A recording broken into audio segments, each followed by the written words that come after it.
أعوذ بالله من الشيطان الرجيم.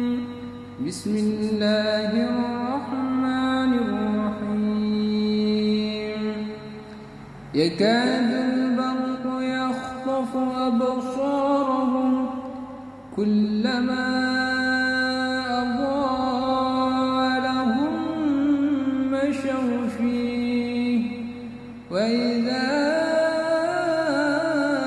أظلم عليهم قاموا ولو شاء الله لذهب بسمعهم وأبصارهم إن الله على كل شيء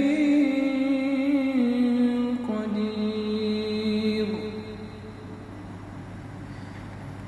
يا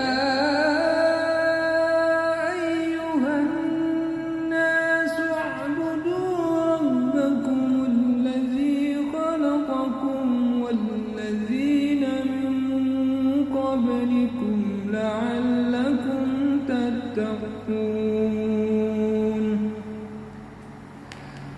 الذي